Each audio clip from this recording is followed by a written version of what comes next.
I would like to introduce Mr. Alok Goel.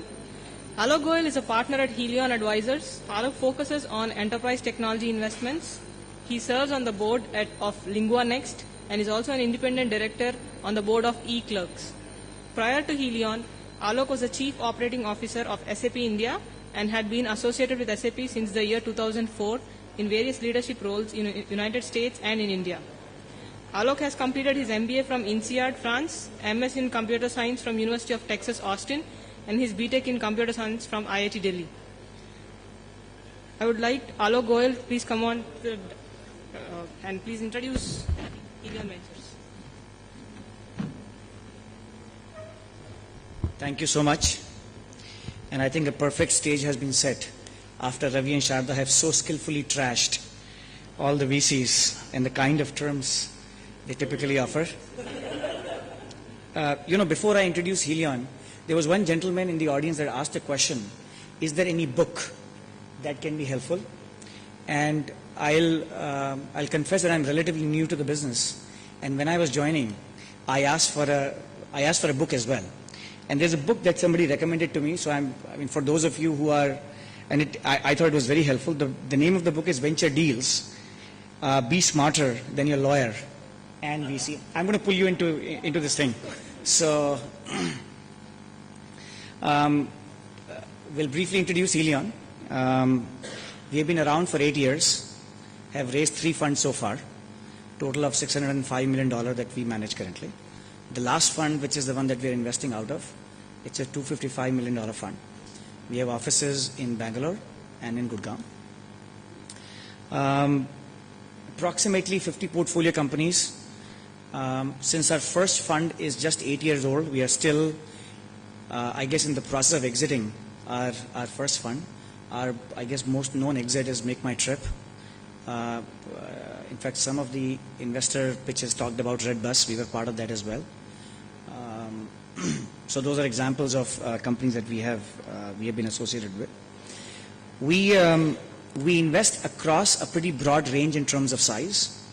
There have been instances where we have written a $250K check, and there are times when we write a first check which is $5 to $10 million as well. Over the lifetime of an asset, we like to cap ourselves to $10 to $15 million in a particular entity. The areas that we invest in, we invest in pure tech kind of companies. We invest in tech-enabled. Tech-enabled could be Internet of Services. It could be e-commerce. It could be other kind of. It could be financial services which are leveraging technology. So those kind of stuff. We also do some pure play consumer services. So we have done a couple of investments in healthcare. So for example, we have IQ, which is an eye care chain. We have LifeCell, which is into cord blood banking. Those kind of assets as well, which are completely non-tech oriented. Plus also keenly looking at branded consumer products as well in our investment portfolio. So that's a brief snapshot of Helion, and looking forward to the panel.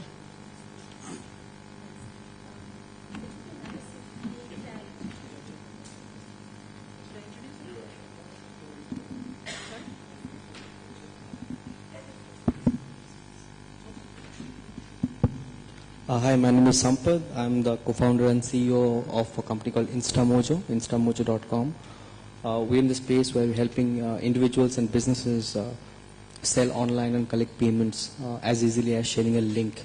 So that's what we do. And typically our use cases are people who are trying to sell ebooks to event tickets to local bill payments. So right now that's what we're doing. We started this company in US with small operations over there. Then we quickly moved over to India. Saw a lot of opportunity in this country, and now a vast portion of our business is actually from India, and the entire team is based out of Bombay. And yeah, thank you. Hi, my name is Avlesh. I am the co-founder at this company called WebEngage. We are Bombay based. We are essentially a virtual salesman for e-commerce companies. So if you walk into a offline retail store, there are all these people who nudge you with what's new, what's the offer. They greet you by your name. They tell you a lot of things that you are not aware of. think of us as their virtual avatar on the e-commerce store. That's what we do. We managed to scale reasonably well. We've been around for 2 years now. We sell to we sell close to 17,000 websites globally. Sell as a very low-cost SaaS product online. Pretty much all the large e-commerce companies in this country that you buy from are all customers, and you would have seen us on all these websites, whether it's Flipkart, Jabong, Myntra, Home Shop, Make My Trip, Yatra, each one of them.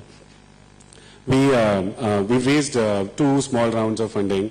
One typical angel, Rajan, who is MD at Google India, through him and a few other people, and a small round from a New York-based private equity capital called GTI. Very small capital raised so far. I think that's one of the things we'll talk about. But anyways, in terms of business, we've been able to scale this business to a decent level, working hard to take it even further. We are a small team of 20 people as of now, 19 actually, and I'd love to be a part of this panel. We'll throw more light on what it goes into raising whatever insignificant capital it takes to companies of this size to take to a decent scale, and pretty much go for the global market. That's what we're trying to do here. Thank you. We'll have fun. Would you like to have a quick introduction? Are we good? I'm just a boring lawyer, so what I'll do is take a quick macro situation, and question to Ravi and Alok next would be, there is so much of gloom that's being painted, saying that the exits aren't there, you have to have the private equity guy as a funnel to pick up the VC deal, and then the VC guy is also cribbing that there aren't enough companies which are scaled enough for them to pick up from the angel or the early stage invested companies. So there is that entire continuum that we need.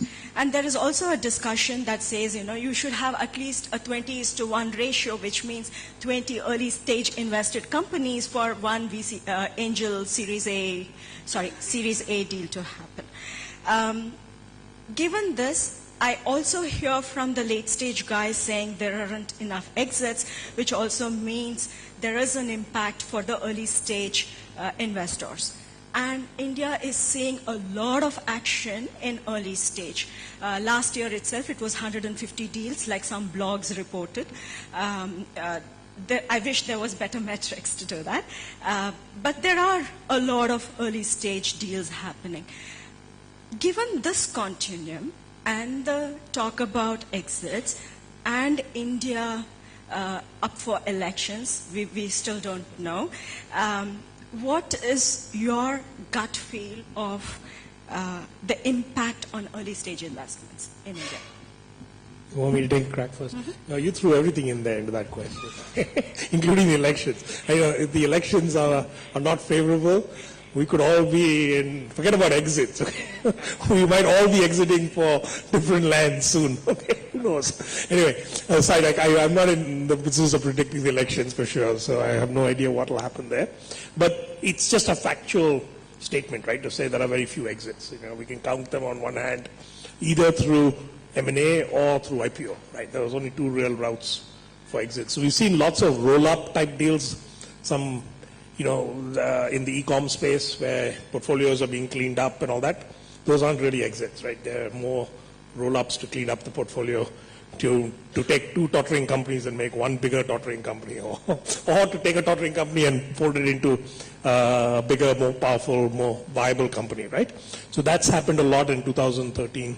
But it's absolutely true. You don't have a lot of exits, there are not a lot of exit opportunities. There is not a lot of activity in that space, and we need lots more. I disagree with that. There's a lot of activity at the early stage. I mean, it's only relative to the exits that we're seeing a lot. 150 companies with very few exits means the ratio is a little bit scary, right? More angels will burn their hands. Yeah, I agree. I mean, I think we've got to make sure that quality, not just quantity, right? And so I think exits are very important. It's not an easy answer. You can't just have exits. There's no formula to bringing exits into the ecosystem. The platform players have to come and really engage. I think the onus really falls on, in my mind, on the founders to make this happen. Nobody else can do it. Industry organizations can't do it. VCs can't do it on their own. I think, founders have to be extremely enterprising. They have to go beyond they have to reach out to those platform players, get visible, build connections, build relationships, and then exits will happen. I say that with conviction, having done it myself from India, right? And I know what it takes. It takes patience. It takes a long set of relationship building to get exits to happen with strategics, right? Which is what you're talking about. There's, we don't have the custom of talent tax yet, but even that will come if there's relationship building that happens, right? From the founders to those companies. And industry organizations and the rest of us can do something to make those connections happen, right? To catalyze that. So, but, we'll see. I think it will come over time, but not there yet. I agree. I'd leave it to Alok to comment more. Yeah, pretty broad question, Sharda, but I think that we are being a bit impatient in trying to judge this industry a little bit. All put together, I think this notion of venture-backed startups in India, we are talking last decade and a half for most part. And I think we are all we all hear Googles and Facebooks, and suddenly we want a Google here tomorrow. I don't think it's going to happen that quickly. I think we all need to be patient. I think we should be happy that we have had a Just Dial, we have had a Make My Trip, we have an InMobi. We are already talking of several assets in India which have crossed $1 billion market cap, which actually if you ask 2 decades back, I don't think we would all thought it's easily possible that that's going to happen. If we have crossed the $1 billion barrier, I'm sure, wait another 5 years, we'll probably cross a 10 billion barrier as well for some companies. So, number 2, we are in the business of investing in things. When I say things, I'm actually mostly a tech investor, but concepts which are going to become big maybe 7 years, 10 years down the line. And if we are investing for that kind of a horizon, to be honest, we have no clue what the economic environment is going to be at that point in time. In 2006-07, everything looked like you can just pluck gold from the trees. Today, everything just looks like that the India story is gone. And who knows, if 4 years down the line, again the India story may be hot, and suddenly you might see a bunch of exits. So I don't think history is necessarily a predictor of future in our business. It is true that because of the current lack of exits, there is certainly, the euphoria is low, and therefore if you're in a fundraising mode, particularly VC funds trying to raise their funds, I think that story is a bit weak. But I don't think that anything fundamental to the spirit of entrepreneurship is absent, and I think there are enough great ideas to fund, and I still feel pretty bullish that there's enough to look forward to. So you're going to be more patient, and I liked how Ravi said roll up. I think it's also a job of the VCs to be finding exits, I guess, and not just the sole part of the founders maybe. The question to you is, I strongly believe that the early stage scene is still vibrant. There are angels, there are angel networks, there are micro VCs, then the VCs, and now the late stage PE guys cherry picking in the early stage investment. Typically you saw Ventures doing late stage, but now they are cutting smaller checks. Helion is cutting smaller checks. And then you also have the angels, the networks also cutting a large amount of checks. So how do you choose who to go to, and how do you pick your investors? And the other question is, do you really have a choice? I was about to answer. So how many entrepreneurs in this room? People who are running businesses, creating one. Amazing. Cheers to that. Cheers to that. We need many more of you. How many of you have raised capital? You know the people to chase here, right? Okay. So this shows. This is how traditionally this market has been, and I don't see it changing. In times to come, we'll have too many entrepreneurs chasing a small amount of capital. There is growth, of course. There are a lot of angel investors these days, micro funds, larger VC funds cutting smaller checks. That'll keep happening. I don't see that activity going down as well. But with whatever little experience I have, we don't get to choose most of the times, and it's always what is available is is to be taken, whether you like it or not. In case capital is what you really need. There are cases when companies don't need infusion per se. Everybody needs it for growth, but you don't get to choose many a times, especially in the early stage. It's always about finding your first guy who believes in you, getting whatever he offers you, and take it and move on. As in the last this panel that you guys had, the role play you had, it's important to understand that at Angel you can't be fixated. You really can't be fixated. You don't have anything to defend, depending upon the business. If you're building an asset-heavy business, it's fine. But in businesses like us, it's all about 3 or 4 people to begin with. And there is hardly anything to negotiate about or talk about when, which deal is better. You don't have too many deals chasing you, right? You don't have too many people chasing you. If you get to choose, I think the first thing that comes to your mind is valuation. You want to dilute very little. And, as the angel scene gets more vibrant, I think the angel benchmarks need to be set as well. We have I see angel deals which are as bad, as cumbersome as VC deals, which are, when you do a Series A or above, you have certain kind of expectations in terms of what's coming.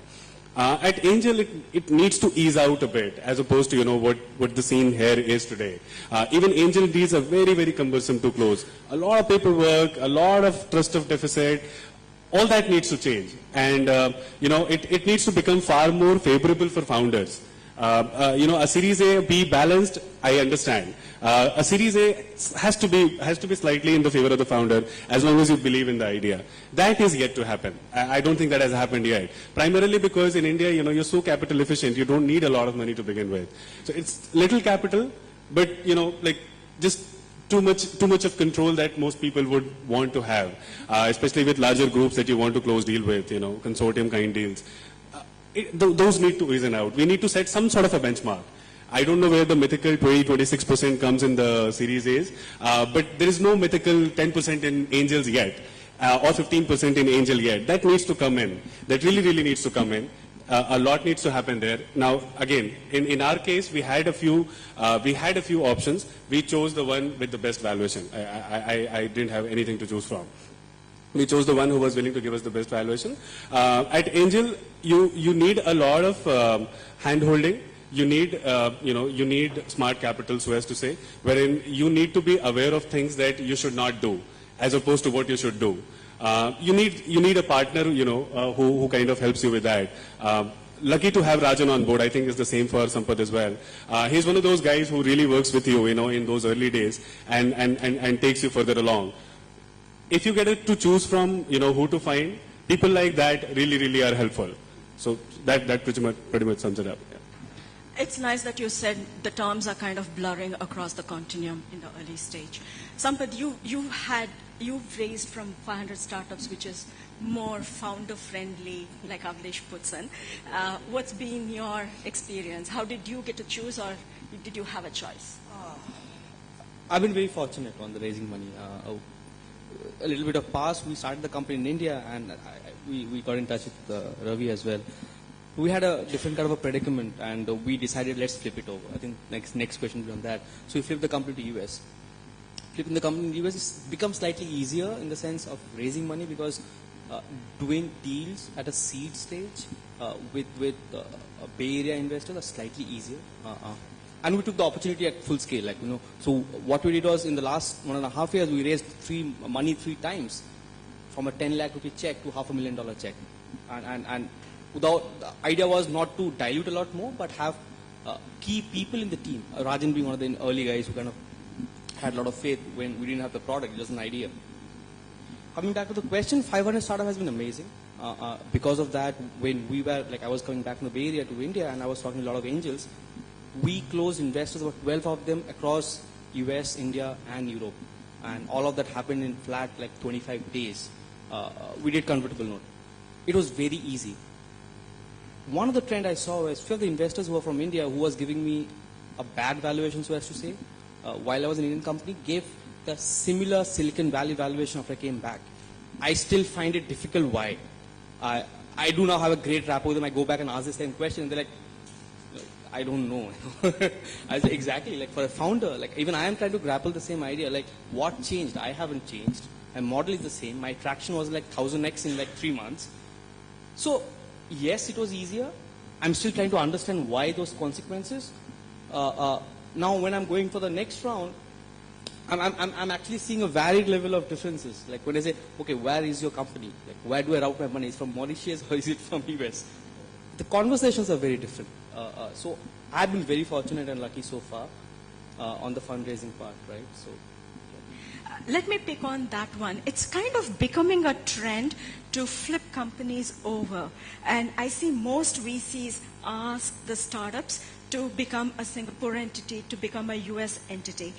Why so? Is it business versus exit, or what's your thought? Boy, I wish my CFO was here to answer that question. But whatever little understanding I have, I think part of it has to do with just the encouragement that I particularly find that in Singapore. The kind of funding options available from Singapore government, I think is making it very, very attractive. I don't know how many of you are part of that club, but I see a lot of Chile-based startups as well. And, you know, it may not be a huge amount of money, but I think at that stage of your growth and existence, that little amount of support actually does matter a lot, and I'm finding. Second is that at least when I speak to the M&A guys, and I'm specifically speaking for tech, I find that in tech M&A, if you are talking to large tech companies in the US, they're busy enough scouting assets in that country. They have no time and patience to be making trips to India to scout assets. And I think just the entire logistics of making cross-border acquisition, the taxation, the IP and whatnot, people just prefer that they would rather deal with something in US or from quote unquote a more sort of developed economy like Singapore.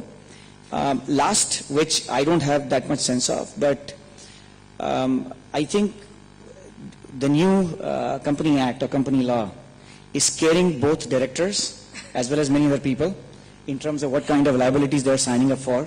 So, I mean, honestly, there was a debate, at least within our firm, that should we be taking a board seat or should we just be an observer on the board? Because the last thing I want is to be in jail. So, I think those kind of things are also scaring people, because of which people are looking for establishing the headquarters overseas. Business and exits. I had a and now first-hand government. experience on the corp dev side. So I was talking to a very senior guy at one of the largest tech companies in this world, and it was a deep conversation about M&A, like how do they go about it. And we typically know that how Israel is, right? So Israel is very good in high tech, right? So this gentleman was trying to do a deal over 14 days, flying to Israel and sitting with the team, and they love the tech, right? They flipped in the last moment saying that it's so much of hassle to do a deal from a Inc. to a Israeli company. So they typically bought a company in the Bay Area. Say, less tech doesn't matter. Because they are trying to buy time, right? For them, that's very important. They're critical. They don't want to get into the rat race of legalities, cross-border M&As, all of that. Okay, let's buy the company quicker. So I think that is a very. I was the first one to explain. I was like, wow. If I'm in a private limited company, I don't know this company would come to India, talk to me, then the ROC would have a problem. Somebody or they're like, dude, it doesn't really work for me. I need a quicker decision, right? So, yeah, absolutely with you on that. I'll just add to that. I think, absolutely, it's time to kind of being able to close a deal, right? It's subsequent financing as well. Oftentimes, VCs will insist that the company be in the US. Especially if you're raising from a US VC, they certainly don't want to deal with Indian red tape or have any kind of, investment in rupee denominated for sure, right? It wouldn't work for them. So that it closes down the number of options you have. But if you're an India-focused company, then probably makes sense to have an Indian company. Okay, so just so maybe people in the room here, you shouldn't be flipping your e-commerce company that's India-facing to the US. You'll actually have more trouble than it's worth. Okay, and especially if 90% of your customers are going to be India-based, then leave the company India. There's a lot of efficiency there, regardless of the red tape involved, right?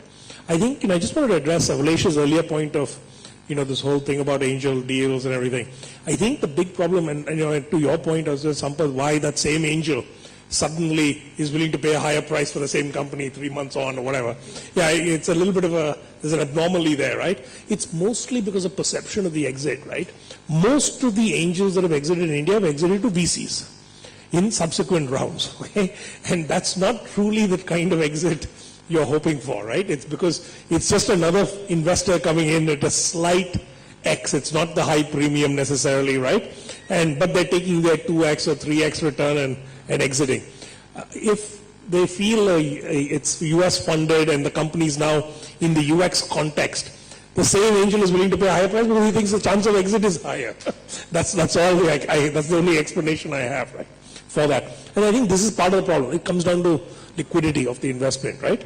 If everybody feels the investment is less liquid, they're not willing to pay as high a price as maybe in the US, But I agree with you, you shouldn't have onerous terms because it just screws up the cap table later. In fact, it stops folks like Helion and all wanting to invest in a company if most of the company has been given away to angels.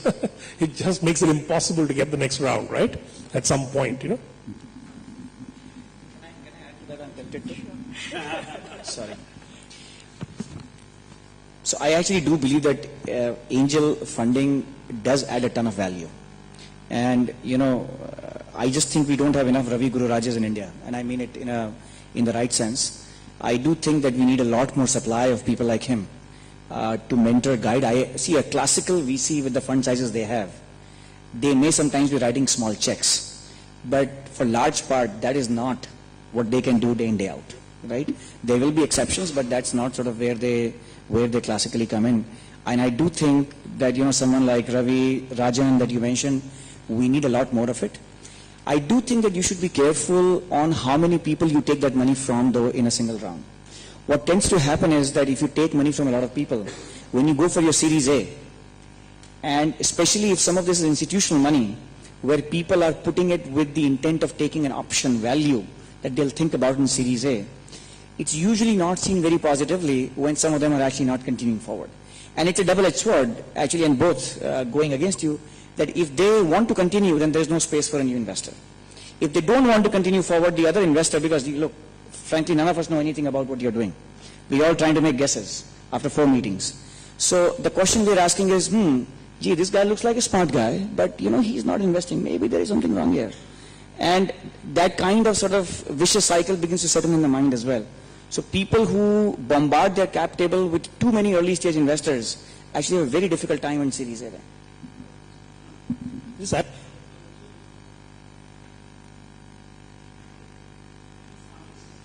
I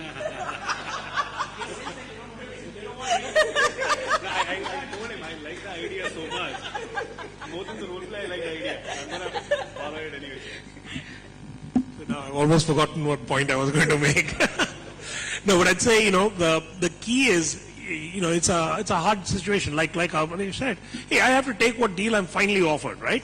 But what I'd say is try and bootstrap a little bit more, little longer, maybe get 1 or 2 angels in who can help you with a little bit of cash and give away a little bit of equity to them only, and get a little bit of evidence that then gets the others on board, okay? I think it's that sequencing that can make a big difference. Especially the leverage is so high in that early stage. If you can bring a few customers in, find a team that's willing to work for sweat for a little longer, I think you can create more value. You'll be surprised how much value you can create at that stage relative to even subsequent, the 5th year of your venture firm. Okay? It is incredible the amplification that happens in the first year. And founders don't appreciate it because very few of us get to the 6th and 7th year of a company, right?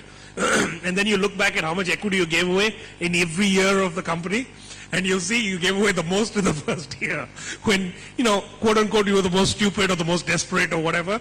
But that's when you had the maximum leverage, right? And you could have kind of changed the fortune of the company. And, what I'm trying to say is be a little stingy if you can in terms of going to fundraise. Don't rush to fundraise. If you can find a way to get friends and family to loan you some money, bootstrap for longer, get more evidence, it will raise the value dramatically, Even for folks like angels who are looking at it, they'll be more confident in making the investment. That's all it is. It's reducing, mitigating risk, right? The perception of it. The actual risk is the same, okay, regardless. My perception of the risk, if it's lower, the more I'm willing to pay, or the faster I'm willing to go do the deal, or the more I'm willing to, the bigger check I'm willing to cut, right? And that's the key thing, I think, for founders, early on.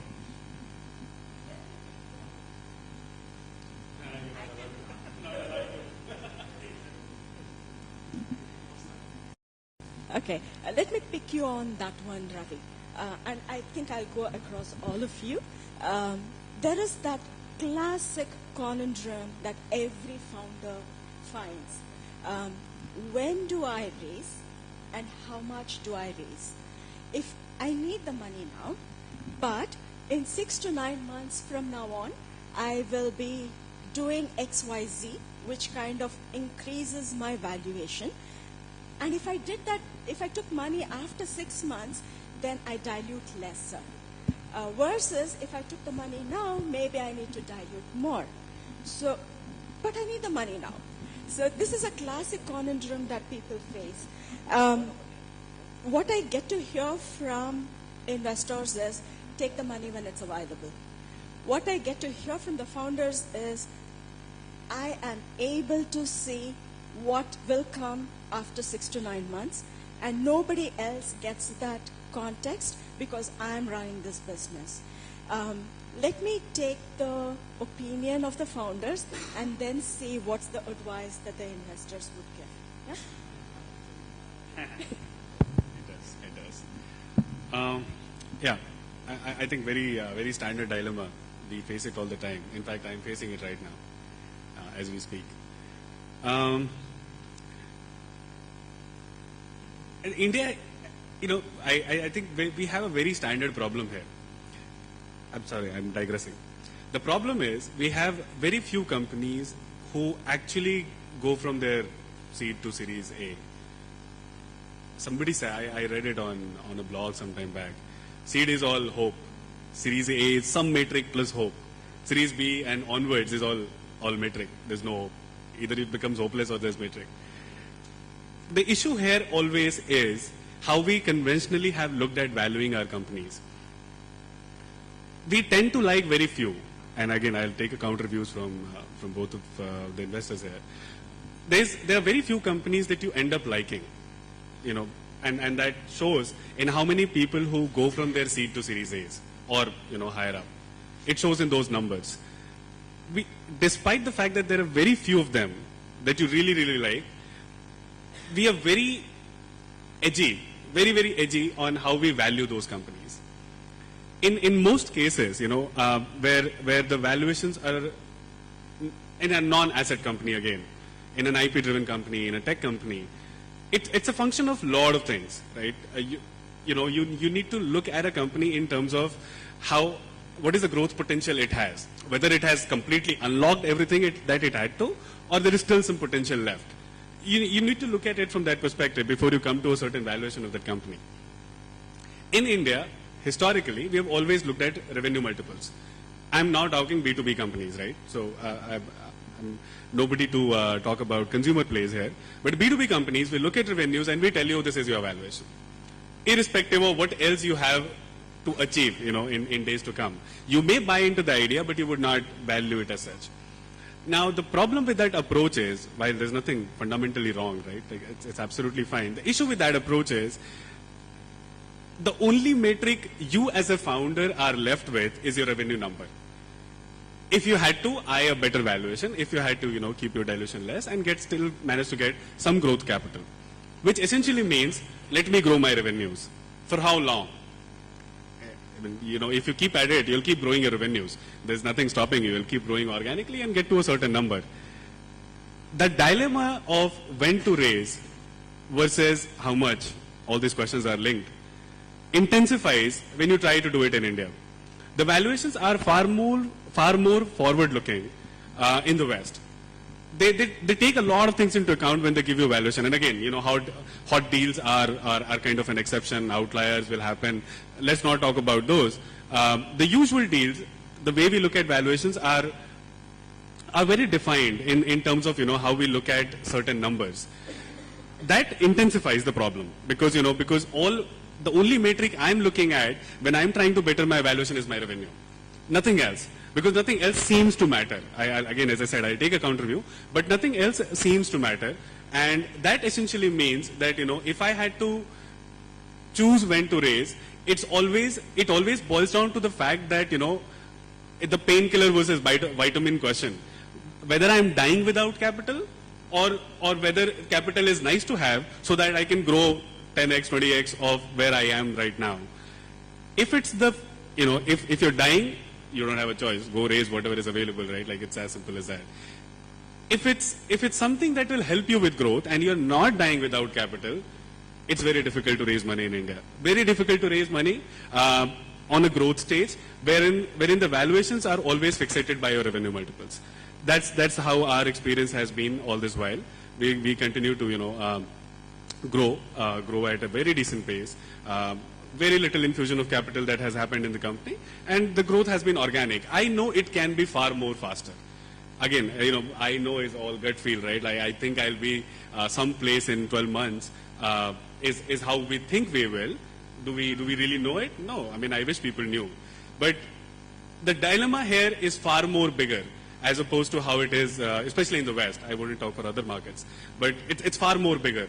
And raise capital when it's available seems to be the only accepted advice because of lack of, the coherence in how this entire thing shapes up. That's how my experience has been.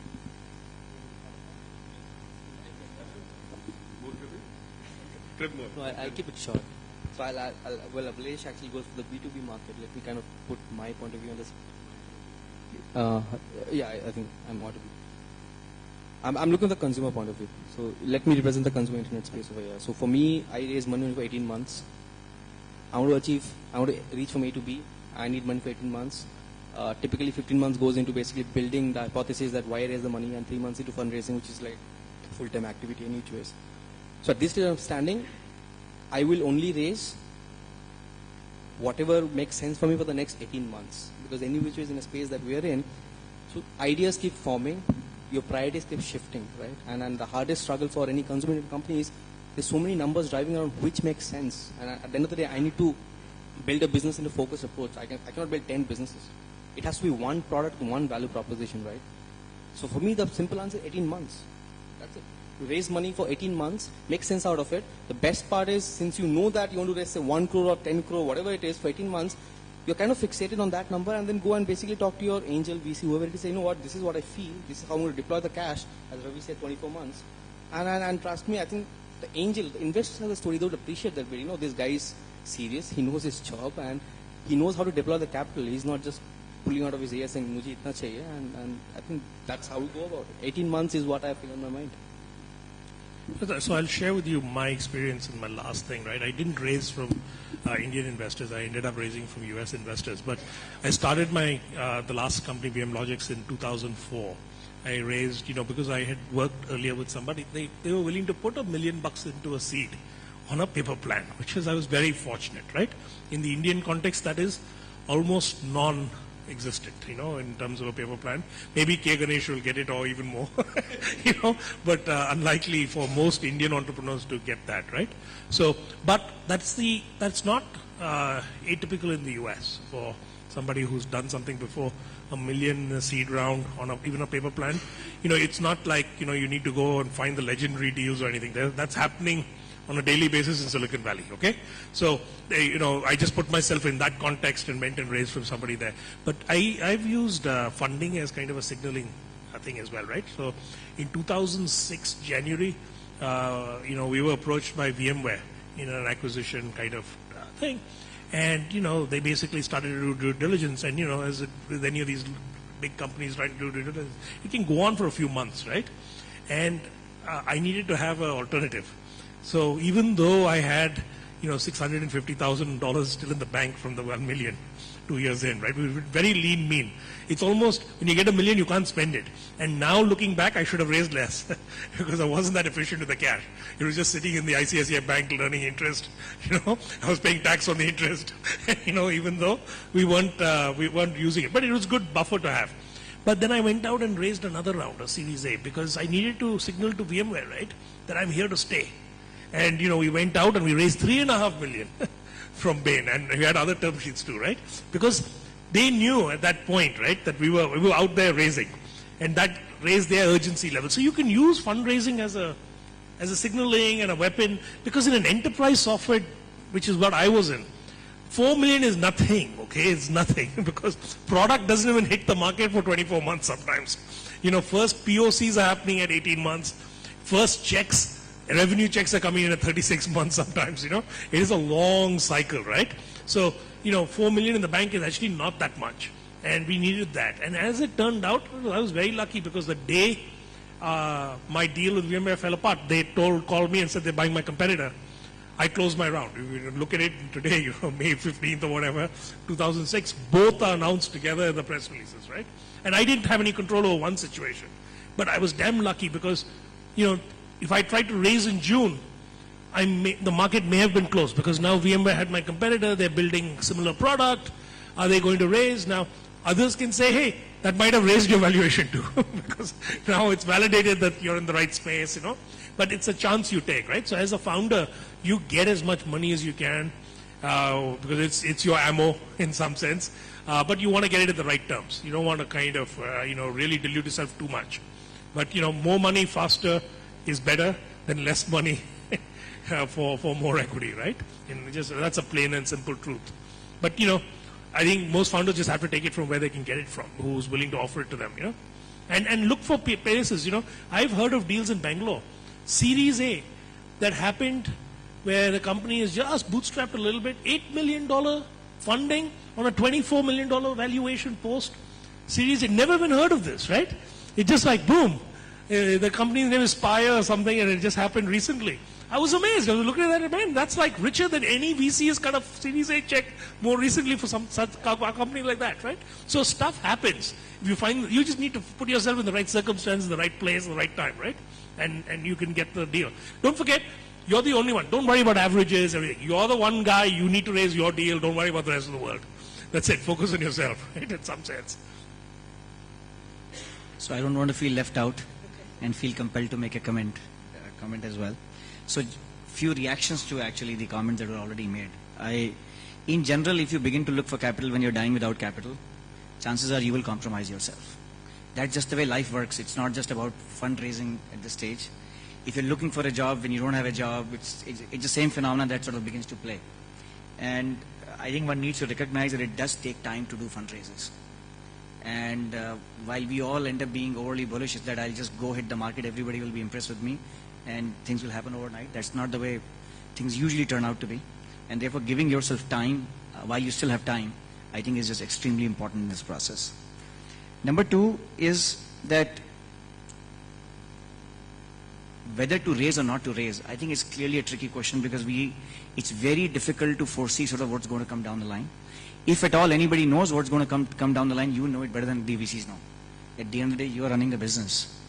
And I think the critical question to ask yourself is that, is there anything where you are going to compromise the growth of the business by not raising? If actually you are not, I would go with what Ravi is saying, actually hold out longer rather than not. And, Avlesh, to your point, and I'm going to come to this valuation question on B2B and revenue centricity. It's important to hit certain kinds of milestones which are important. I think those getting to certain milestones is more important than to say whether I have 6 crores revenue vis-a-vis 8 crores revenues and therefore the valuation will be a multiple. I actually think that those things are mostly backward calculated than forward calculated. So, and that milestone could be that, let's say it's a services company in the B2B space. Have you been able to demonstrate that you can convert a project-based customer to an annuity customer? If it's a product business or even a service business, have you been able to get to any Fortune 500 customer? Is there a valid pilot? You're trying to establish product market fit. There are all these different kinds of gates that you're trying to cross. I think those gates will actually enable you to go to the next higher level of valuation, and probably better to hold out if you have the ability to those stages. Lastly, on the valuation piece, I think everyone recognizes that there is no perfect science to valuation. More often than not, the way these valuations are created is that one thinks about that, for the next 18, 24 months, how much capital is required. You as a VC will have your own thumb rules that I want to take 20% minimum, 25% minimum. More often than not, I have seen these to be reverse calculated, as opposed to people applying a lot of science, looking at data of 25 different exits in the last 18 months, saying that the revenue multiple for this sector was 2.78. I don't think that's the way most of life works. People are doing thumb-based calculation, $4 million to be raised. I need 25% here. Therefore, the pre-money valuation is $12 million. And then I go and sell that internally as to why the 12 million makes sense. I'm going to sell it internally. I'm going to sell it to you. And that's how most of the valuation calculations work. I don't think anybody knows what the true valuation is, because nobody has done a discounted cash flow for the next 10 years for this asset. So it's just a proxy and a thumb rule. I don't think entrepreneurs should think necessarily, therefore, that they are better off holding until 8 crores vis-a-vis 6 crores, because I think it's the milestones that you hit which are more important as opposed to the specific revenue figure. Just add a comment to that. Shall I? You want to? Okay. No, so we're not trying to raise capital. Some inbound interest we are nurturing. So,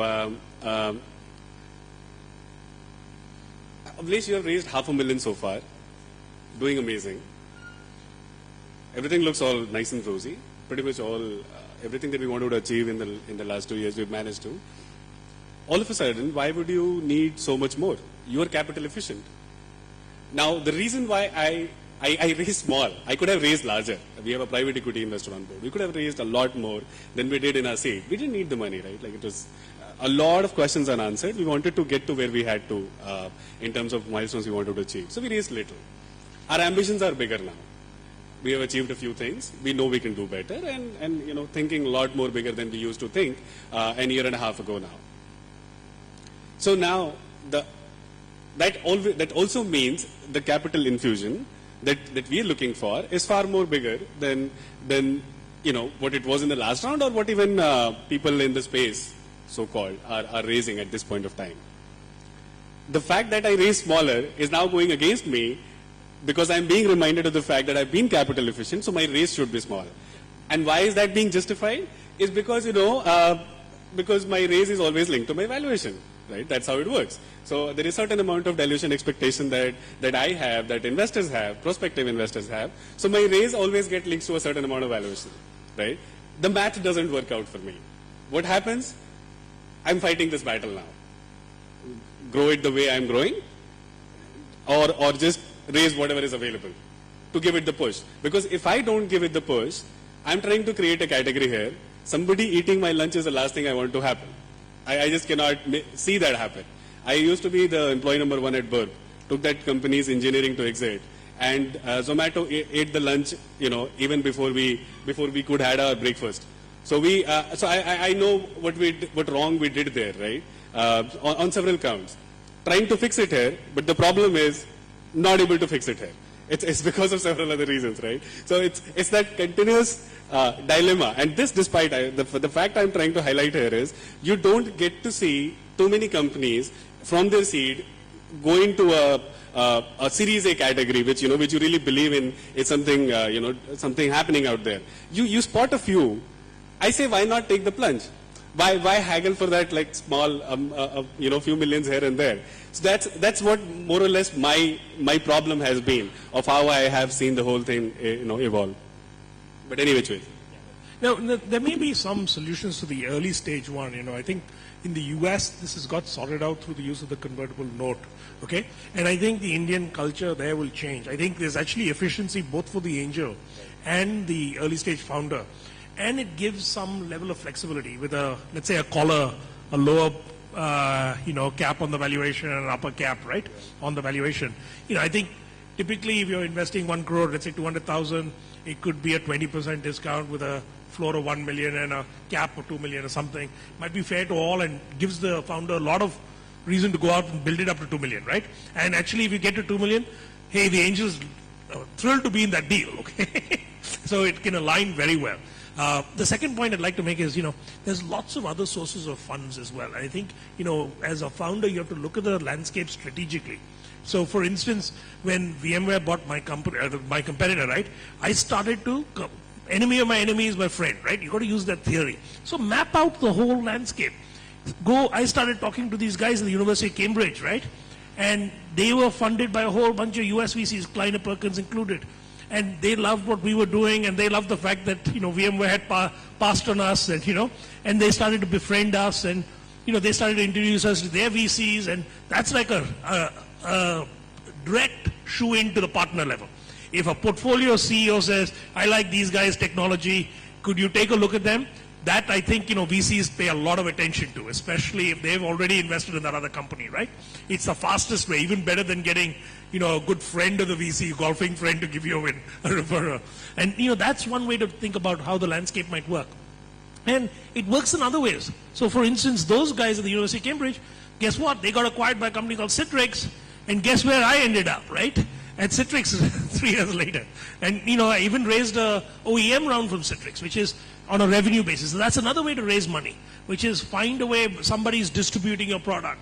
Somebody has an alignment with seeing you grow, is willing to kind of prepay on royalties, on revenue or something in return for, it almost looks like an investment round, but without the dilution. Yes, they sit on the books as preferred debt, above even your preferred equity players. But it doesn't matter. In a liquidation, it doesn't matter if they get paid off. You as a founder get to keep the equity, right? So that's another good way of kind of looking at potential, raises. Now, it doesn't always work out that way, but, there's those options as well. You can be a little creative sometimes in figuring out, depending on your industry, where you might be able to raise some funds from. This is my question to you, Ravi. So in terms of creative, right, would you advise a founder, or is it nice for a founder to maybe do a convertible round and then go on and figure out the valuation? Founder is never happy with the valuations anyways. Get to whatever he thinks is okay enough and then do the conversion. Would you recommend that? Listen, it all depends, and the papers in the conversion also have to be pretty clean, okay? Because conversions at the end of the term, if it's a very short term, if it's, let's say, an 18-month term, it converts into equity, it can become debt that can be owed. You can literally lose the whole company potentially, There's, depending on how the language is written. But assuming it's fairly written, which generally it is, I think a convertible at least defers the argument about valuation. That's all it does. It just means you're going to participate in the next round at a slight discount. I'm giving you a discount now. Let's defer the argument about valuation. Let's get to the next round investor who's going to set the valuation with whatever formula, it's forced down your throat. And then you'll participate in that round, right? In the meantime, it's as if you got a really good rate of return between now and then, right? But, not every angel is buying into that today in India, I think it's hard to sell those deals in India today. They're convertibles. I hardly see, because 2009-10 I saw about 6 to 7 convertible deals, but now in 2013-14 I've hardly seen any convertibles. But having said that, I see the mechanism of don't give me a discount for the first 2-3 months, or capping the discount at say 10 to 12%, and then they convert into equity. I prefer simple instruments, okay? I mean, some clarity, transparency. So whatever the thing is, net economic effect of the thing will be, you'll be giving up, the person will get, let's say, a 25% discount. Means they're buying the shares at 25% less then, right? Plus some coupon for the time value of money, right? So we did a convertible round, and this is pretty much standard, like a YC document actually. So this is basically what you have is a discount rate, you have an interest, which is pretty much again standard 5%, a typical maturity period of 24 months, and just get the deal with it, 2 sheet of paper, and that's what, like we signed a deal with somebody who wired the money in 15 hours. That's how typically it actually not an Indian investor, but we closed a big deal with one of our angel investor on a convertible note in 15 hours. That means sealed die. He wired the money, it came to our US account. So the paperwork seems to be less. It's brilliant. It's flawless. So that actually, because it's not impacting the cap table today, but doesn't mean the due diligence should be less, because you're still investing in this company.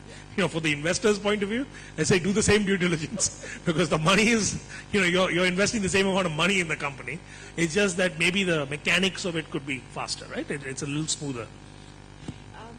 Changing tracks a little bit is how you have raised money and you have an investor on board. There is a relationship that gets built.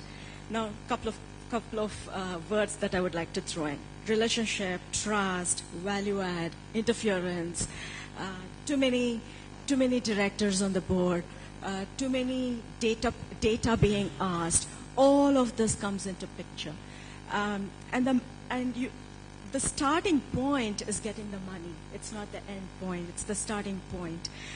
What I would like all of you to kind of talk about is what would you like as managing that relationship? How does a founder view that managing relationship, and how does the investor kind of view that? What would you like of the founders? You might. Let me be allowed. It's. I meet a lot of early stage founders. I meet a lot of these grown-up CEOs. I don't know where the lack of trust comes from. Maybe it's built over a period of time. I'll tell you how I do it. I have Rajan on board. I have GTI Capital's managing partner Jonathan Schuloff on board. I happily added them to the board. They didn't ask for a board seat. You haggled too much for a board seat. I did not. I actually offered them one. They didn't ask for it. It's like a seed investment, big deal. I said, no, take it. It's fine. We need you to be there. Be as much involved as you can.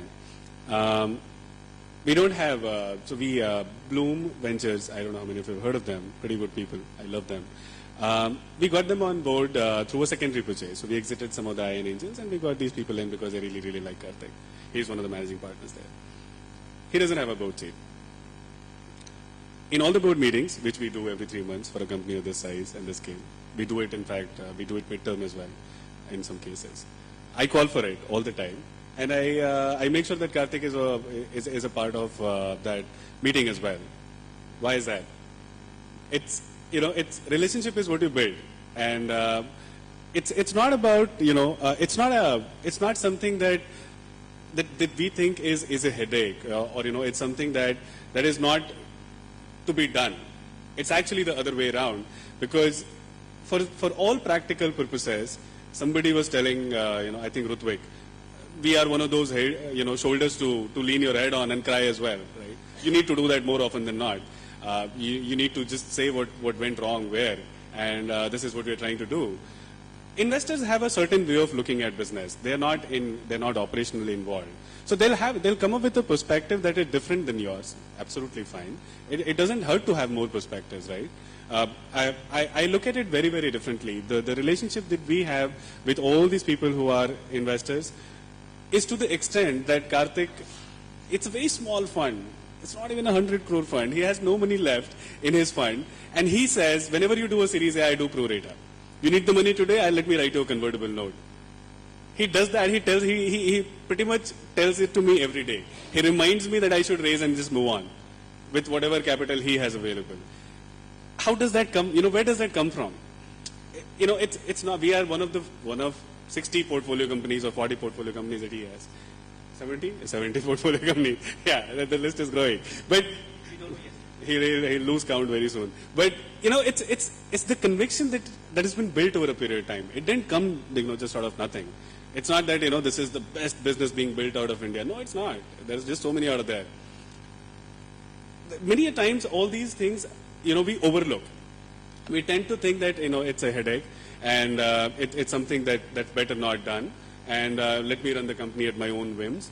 It doesn't work that way. Nobody won the battle all by himself. Nobody did. You need an army of people. You need a team that believes in you, and you need people to talk about you.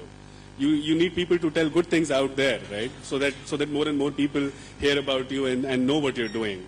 These people are the best evangelists. They're invested in your business. Who better to talk about you than them, right? If they're not talking, he highlighted, if your current investors are not doing investing in your subsequent rounds, it's a bad signal. It's a very, very bad signal, and which is also one of the reasons why you shouldn't take seed money from a VC. But it's a very, very bad signal that your current investors are giving your new investors, and it doesn't help. It really doesn't help. So for all practical purposes, my advice is listen to your investors, engage with them as much as you can, and figure out a way to resolve matters that you don't agree on. I didn't agree to the fact that I should do marketing. I had no money. What would I market? How would I market? You need money to market. I didn't have. So I said, I'll do content marketing. What is that? Nobody knows what content marketing is. Do you know what is content marketing? My investors don't know what is content marketing. It doesn't work. You don't believe in it until you see it. So I had to make them wait for a year to see how it really works. Now they know it works. But being impatient the very first time someone tells you, why don't you do PR in the US? How do I do it? Where do I get like those 5-6 lakhs every month to spend on? I don't have it today. Let me wait, get the product right, get the story right, and then we'll do it. There are ways to resolve everything that you don't agree upon. Nobody is pushing it down your throat. I don't think any sensible investor would do that. And if you've gotten the wrong people on board, you have made a mistake. Deal with it. I can't help you fix that. But the last thing you want to do is spoil your relationship with your existing investors. You can always nurture it in a certain way. You can take their advice. You can choose not to take their advice. But at least make them, a part of your longer journey. It's a much longer haul, right? Unless you're not thinking of a much serious business here. That's my advice. That's how I do it. I'll speak the same way that any other investor does that. One of us speaks and some of the other one says I. So I'll say what every investor says. We invest in people. For me, it's very important that I invest in a particular partner of a firm, if it's a VC firm. See, for me, a firm is nothing. Just a bunch of people who are going to interact with me. Other than one guy I really like because a lot of reasons. He makes me think about my business. He makes me think largely about what are the next steps can be taken. Because at the end of the day, I am the operator. He is not. She is not. So she doesn't know what's going to happen. I'm going to take the call. If there's somebody who understands and empathizes to that level, I appreciate that. I want to go with you. I don't actually believe in hyping up some percentages or a couple of $1 million here and there. At the end of the day, I'm looking at a larger picture. So that's how I look at when choosing an investor. At a seed level as well, like I was, as I said, I think I'm the most fortunate guy in this panel on the entrepreneur side that I got to choose certain extent to investors like Rajan and to Karthik, so Bloom as an investor. On the other side, I think thinking about, okay, I forgot the link. Go ahead. What was the question? I'm sorry. Yeah. So we're a typical company who are kind of cross over from the C to a Series A, right? So the typical way I do it is basically, I don't have a board as of now. So typically, because of the convertible round, we didn't have a board. It's me and my co-founder doing it. Like we have this AGM meeting every month. Shada is our lawyer, disclaimer. So she sent me an email saying, this is a board AGM, just sign it. Okay, done. Now what happens is every month I do an email back to all my investors. The first thing I write is all the horrible things that happened the last month. This didn't work. I failed in this endeavors. And here are a few things which work, fortunately, and these are numbers. Right? So I keep them updated. And they're typically people who are in the circle of investor community, so they kind of pass the lead. You know what is you going to talk to this guy? Is there connections or not? A typical board meeting, which I've been in my past startups as well, in typical board meeting is like a compliance check. Are you good? Are the numbers good? There's no malpractice happening in the company. Otherwise, I use all my investors. I typically call them and email them. I need you. I just need some of your time. I typically go and meet them if they're in Bombay, or I fly down to Bangalore or Delhi and meet them. So for me, updating investor work two ways. One is I use that to kind of tell them good or bad things about my company and where I need help. B, it's kind of signal to them because they know, okay, Sampath has raised money for 18 months. It's almost 6 months now. He might be now going and talking to a few other investors, the type of partners you want to invest time with. So why don't I kind of introduce Sampath to that partner? Just go and build a relationship because trust me, I don't know who says this, but every fundraise, fortunately I've seen both sides of the story, US and the Silicon Valley, it's all very relationship driven. Trust me. You might shelf off, I need $20 million value. He said, no, I want to go 15. Forget that $5 million. Trust me, it doesn't really matter the scheme of things. So I think most of it has been spoken. I don't think I have much to add, but number one, I think we as investors need to be cognizant that if we could run companies, we'll probably be running companies. Part of the reason why we are investors is because we can't. So the moment we begin to believe that just because we are going to ask for metrics, 10 times in 2 weeks is not going to make things any better. And therefore, or if the entrepreneur doesn't do what we tell them to do, well, again, if we knew, then we will be doing it ourselves. I think hopefully we are investing behind entrepreneurs who are able to navigate their way through all the clutter and still come out successful. And that's the judgment, that's the bet you are making on people. So I feel that the moment people are asking, using your word interference or asking for things too often, something has already gone wrong somewhere, and I think it's the wrong way to fix it, even if one is trying to at that point in time. Number two, I think what you mentioned, Sampath, is very true. It's a bad news when the bad news doesn't come to you. And that's the worst thing that can happen. If every news that you're hearing is just very rosy, then something is going wrong very seriously. Because in an early stage venture particularly, that doesn't happen.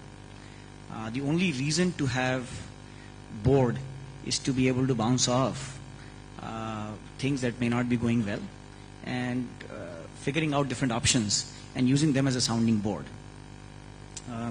The reality is that the board can't control anything, nor should they be trying to control anything. Also, I don't think that if the only use of the board is that we meet once in 3 months and at that point we come and see the metrics, again, I think that something has gone wrong. Yes, it's an opportunity to step back, but usually in a good board situation, the communication between the founders and the board is probably more frequent and driven by the entrepreneur, actually. I think it's the entrepreneur which makes the call when to use whom and for what reason. And as long as they continue to do that, and hopefully they'll do it only if they believe that the board is going to add value. They are, of course, not going to come to you if they don't think so. But if that's not happening and we only meet once in 3 months on a sheet of PowerPoint, I again think that something has gone wrong. Yeah, so, my approach to managing the investors to try and be as professional or regular as possible. So, I had a technique where every 6 weeks we would have a call, and every 3 months we'd have a board meeting. And, we'd have some ad hoc calls, maybe just casual calls in between. If there was no crisis, these are the 2 touch points. And every 6-week call was with the lead investor. He or she could report back to everybody else anything he wanted. And the 3-month thing was a 4-hour commitment. And, I break it up into 4 parts, 4-hour meeting. The first hour was kind of a recap, minutes, get rid of all the regulatory stuff, just basically walk through what the action items were from the last call, right? The second hour was bring in my VP of marketing, my VP of sales. They would brief the board because I wanted the board to get to meet these people too, get to hear from them, for those people to have visibility into what the board's thinking. And the third hour was actually to bring in an external, analyst. I had luckily the VC firms that invested in me had access to all the analyst firms, and their portfolio companies could tap into them. So as a result, I would brief an analyst firm, and the analyst firm would come in, and the person would sit in on the board meeting and give a perspective. Sometimes it was a portfolio company CEO who I would brief on what's going on, somebody who understood the landscape. And that external perspective actually allowed us to brainstorm in the board meeting. See, board meetings are not just about discussing the current metrics. It's about discussing where are you going with this company over the next 2-3 years. What can the board help you with? And there are like 3 or 4 C's, right? It's capital. When you're raising the next money, what's the cash on hand? How much are you burning? When do you need to raise now? Is the environment favorable? Do we need to plan for a bridge, right? What, These are the things. Capital is one area to discuss. It's coaching. What can you do to help me? What can you do to give me connections to the other C, customers? How's it going with customers? Are they satisfied? Can we introduce you to some customers? Can we help you with some accounts? Is there another portfolio company that has a common customer that we can go and get an introduction to? If your VC has a vast array of portfolio companies, believe me, if they've got a concentration in your area, let's say enterprise software, more than likely somebody in the family has the Rolodex that you need, right? Now, it doesn't mean just because they're in the portfolio company, they're just going to open up all their Rolodexes to you. But they could do 2-3 introductions. And if you go across 10, 12 companies, you end up with 30 introductions. That's how I sold my first 30 customers, right? It was literally friends and family deals. It was like, the VC just said, oh, yeah, I'll drop you one. It was literally one-liner. Hey, meet Ravi. He's our portfolio company. He has a couple of questions for you. That's it. That's all the VC would say. And I can bet you he just cut and pasted that into 20 emails, sent it to the 20 portfolio CEOs. They all took a call from me. And I said, I know you have that customer and this customer. Could you make an introduction? Literally, it was like sales there, right? Because why? You were going hot into a company where this guy was deploying. And you had access to the VP of IT or something. So that's one thing that you could do, right? And I think the board meeting for me was always about, consistency, right? Showing what happened in the past, evaluating where we're going as a company, and then having action items for the board members. I wanted them to have action items, right? What are you doing for me over this next quarter? I had a dashboard for my board members. You're going to make so many connections to talent. Guess what? VCs get a lot of people they meet that say, I want a job. And they sometimes, I would say, you met that guy and you didn't introduce me to him. How come, right? I'm looking here, I am desperate for a VP of engineering, and you met some kick-ass guy, and you didn't introduce me to him, but you're looking at him as an investment. You should be introducing him to me. I'm already an investment, right? I can use him today, right? He's here, he's some really kick-ass VP of engineering or director of engineering from Google, and you're planning to fund him for another company. He hasn't even got an idea. Why doesn't he come and work for me, right? After all, it's like, listen, it's easier said than done. VCs can't just direct talent completely away, but they do have lots of rich contacts, right? And they get pinged by lots of folks who are looking for opportunities with the firm, sometimes with portfolio companies.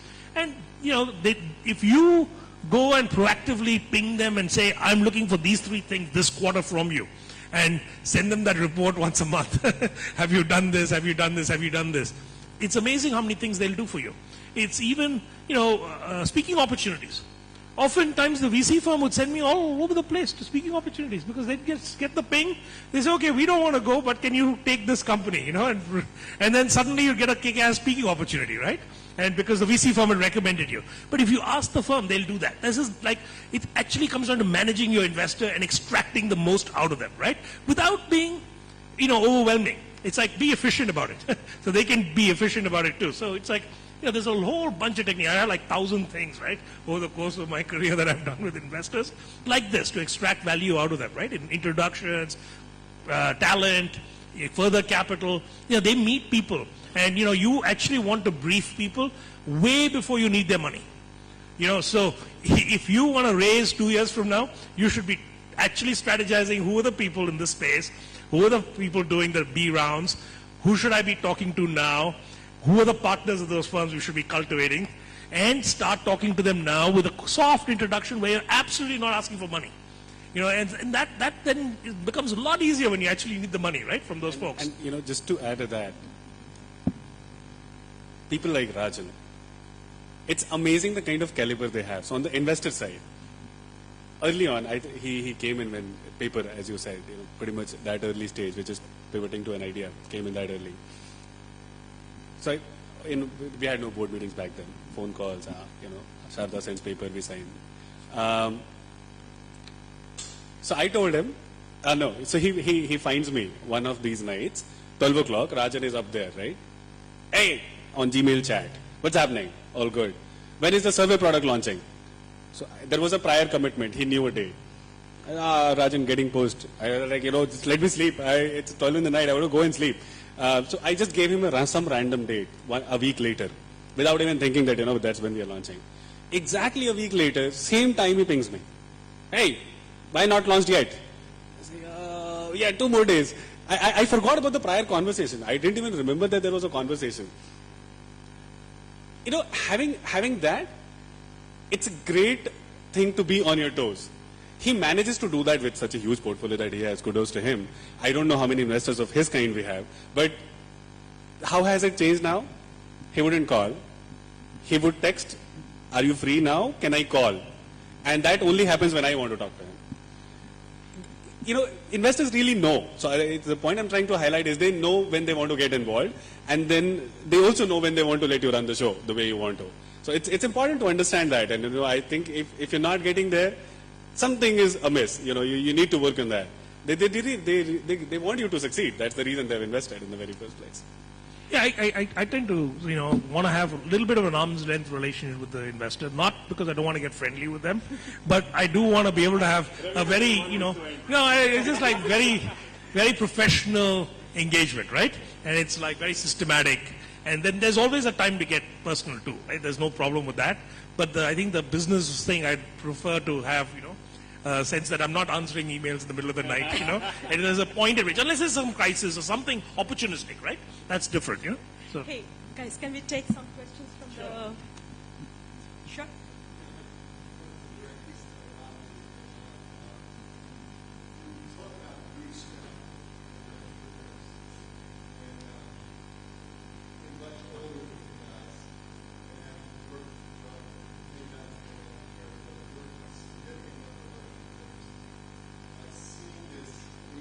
this bootstrapping going to a severe extent with some of these guys.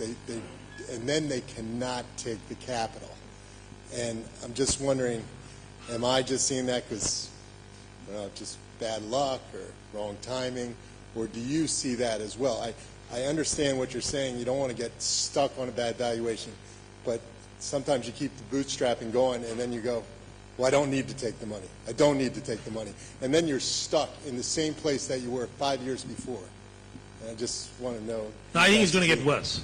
This is because it's become cheaper and easier to build a company now than ever before, right? You've got platforms that allow you to scale seamlessly. You need very little capital to get out there to at least get the initial traction going. But I think finally to really scale into something that's 100 million plus, you will need capital. And you're right, a lot of these folks get stuck in a lifestyle business. Sometimes the successful bootstrappers, right? And they're like making enough money that they don't want to give up the culture of freedom they have, right? And then they just say, I'm fine where I am. I'm making enough money, more money than I can use, and I'm okay where I am. We're a close-knit team.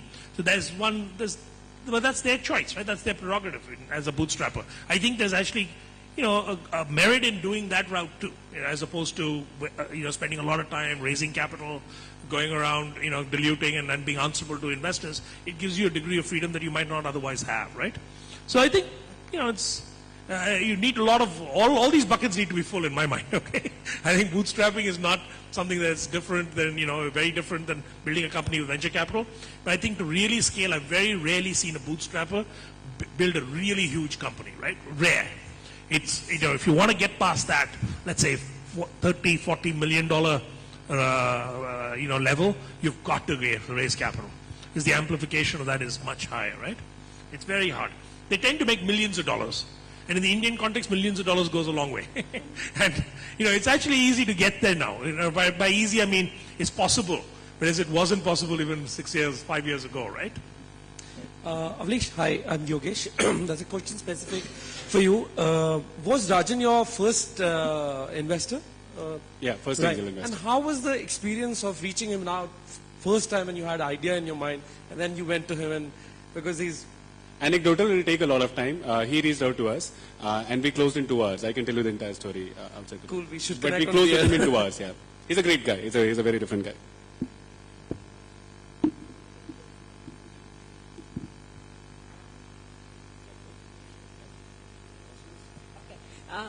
If there are no more questions, you can actually catch them outside the hall as they leave. Just to closing remarks, very, very quickly, bullet points. 3 things that the audience can take away. As investors, if you can, on 3 things that really makes you feel an entrepreneur. You say, it pisses me off, or I'm in awe of, kind of a thing. And 3 things if you can share that an entrepreneur can take away. Want me to go first?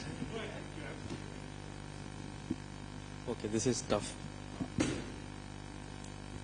think the 3 things that I think, obviously I'm not in a position to actually say that do this, do that. I think everybody has his own context on their own business.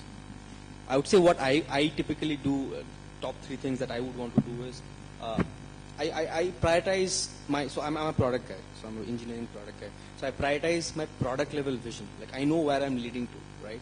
So I'm like a blind horse. I go straight, I experiment a lot. So that's first. So I keep on doing that. Second thing is have enough capital to keep experimenting. Like more often than not in an internet space, you run out of money. And the unfortunate part in India is there's no easy exit. Like in US and all, there's Aqua has and the different possible exit routes. In India, there's none. There is none. So have enough money to experiment to the next level so that you can raise the next amount of capital. The third thing is start delegating. You can't build business alone. It's impossible. I don't know anybody who has built a business alone, right? So you have to start understanding the value of delegation, whom you're delegating. So I think those are the three things that I learned, and I'm still learning, obviously. I think I would want to pass it down to you guys. I have a long list of, so this is ninth year of being a part of a startup. Either now I'm running one, I used to be a part of others before. I have a long list of what not to do. A huge long list of what not to do. Yes. I'm not going to repeat their hair. Please do your market research. We don't do it. We always fail to do it. We ignore it all the time. There is a reason why VCs ask for it. So, it'll take you a lot of time to realize that. If you have to believe me, do your research first before you build the product. 2, always hire good people. Even if they come out to be very expensive, even if they look like idiots, and even if they appear smarter than you, please do. Hire smart people. You cannot build a business all by yourself. You just cannot. Happens in all cases. 3rd, always be selling. Most of us as technology-driven entrepreneurs, we don't realize why one needs to sell. I have built a form and somebody will come and buy it online. No, it doesn't work that way. Sorry. So always be selling. It's not always selling your product. You sell yourself. Sorry, that's an exaggeration, but you sell yourself, you sell your idea, you sell to your co-founder, you sell to your customers, and you sell to investors, you sell to everybody. Always be selling. I wrote about this some time back. It's a state of being. Get into that mode. The sooner the better. And growth comes. Growth comes on its own. So maybe Sharda, I'll just answer the question. What is it that we love about entrepreneurs, and what is it that we look for? The converse can be seen as well. Number one, and again, I personally look at I look at only enterprise tech business myself, though the firm does a lot more. And I look at a lot of product businesses as well. And I find that the one thing that is critical to demonstrate for a startup and a founder is a sense of focus. Startups succeed not because they'll be IBM and they'll do everything from left to right, is because they pick that one thing and they will do it better than anybody else. Entrepreneurs, I think, in general, are people with ideas. They're very optimistic, which is the reason why they're entrepreneurs. But sometimes that number of ideas that flow through can themselves be a death trap. And therefore, demonstrating focus, I think, is very important. Number 2 is passion. At least at the stage, we are mostly talking of early stage investment here today. At that stage, sometimes there's very little to judge. As smart as we think we are about the space or the technology or what you are doing, which is truly differentiated or not, the reality is 1 year later that can all change because the space has changed as well. And therefore, we do look for that craziness, that passion in that person because, above all, as difficult times come, that passion is going to be critical to navigate. The last piece, which, and please don't take this comment wrongly, I find that many entrepreneurs are very enamored with the product they have, which is great. But we also look for what kind of go-to-market thinking they have. And demonstrating that astute sense of customer segmentation, which one to go after, which one not to go after. Should you have a channel-based approach? Should you not have a channel-based approach? Would you go via inside sales versus would you go via feet on street? Should you be choosing country X vis-a-vis country Y? Lot of the detailed questions that you need to answer. It should not be a belief that since my product is great, now customers are going to come and just buy.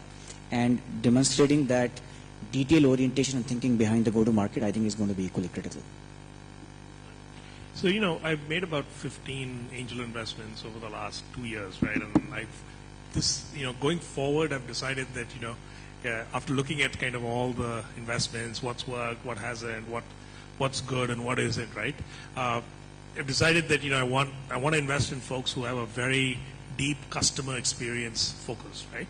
That is, they're able to put themselves in the customer's shoes, really build something that is going to delight the target customer, right? And they have a deep understanding of that. And it's a holistic thing. It's not just cosmetic UX. It's about how they're thinking about the business, how they're thinking about the customer segmentation, how they're thinking about the sales process to the customer, right? If they can show me that they have that, I think I get sold much faster than anything else, right? And how they understand the competitive dynamics too, because that's part of the customer experience. Because the customer, when they see your product, they're immediately going to map it to somebody else's product, or something else they've seen. Are you able to message for that comparison very well up front, right? The second is, I think, it's about the passion of the founder, and their ability to really think a little big. I find a lot of the ideas in India need a zero attached to them in the ambition of the idea, right? The size. It's not because the founder aren't capable of adding it. I think they're not yet thinking that big. They're actually shooting a little low. In my mind, the risk factor is almost the same, whether you're aiming for a $25 million business or a $250 million business. The chance of getting to the 25 is just about the same as getting to 250. But, when you think about a 250 and you do the top-down analysis, your approach to building the business will be different. Because you won't be able to do certain things that you can do when you're 25. And, I tell the entrepreneur, I hope you're not going back to your room and then actually throwing away the zero and again thinking, how can I build a $2.5 million business, right? And whereas we are agreeing on a $250 million business, right? Because there's very different approaches to how you think about pricing, how you think about the value you have to deliver, how you think about the segment, which geo you're going after, the amount of cash you need, everything is very different. And, so I'm really looking, because I think, to get it VC fundable, and given the scenarios, there's not even exits, it needs to be that in that $250 million bracket to have any hope of getting reasonable series of sequences of funding, right? Otherwise, you're going to be stuck with just my money and maybe the next sucker on the line. That's not going to be fun for anybody. Not the founder, not for me, right? So that's the second thesis I have, right? And the third is, I'd love to see from the entrepreneur how they can be cash efficient, right? And this comes down to, are they able to tap into their networks to bring people on board who will be co-founders for sweat equity? Are they able to kind of really show a lot of the bootstrapping up front, make a little bit of cash go a long way? Is there a scrappiness about them? You want to see that, right? A little bit of hustle. Are they able to articulate well in a scenario? Are they able to sell other people on their vision? Literally, listen, I may not be the best engineer, but I feel confident I can go into a room and try and sell somebody if I have a good product, right? I feel almost 100% the product is kick-ass, world-class, and there's a customer who's going to buy, I'm going to be able to sell that guy or that girl. And that's what I want to see in an entrepreneur, right? Because I think that's important, that scrappiness about them, that confidence level, right? So I'd say those are the three things. And when you see all of that in a package, you feel like, yeah, I want to write a check. I want to help this person because it's going to be a fun ride, and I'm going to be able to, maybe make some money. That's a secondary thing for me, honestly, as an angel. But it's going to be fun to kind of coach and help this person build something of value, right? And that's very satisfying for me personally, Thank you so much. Just as you saw, there is so much fun in starting up. I hope to see more entrepreneurs. I hope this discussion was useful for you, and love you all. The panel was really awesome. Thank you so much.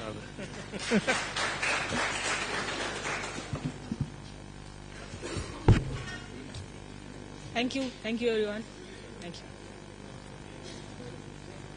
This concludes the Art of Attracting Investment parallel track.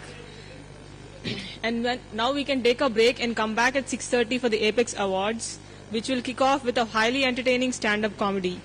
You definitely would not want to miss this. Meet you at 6:30.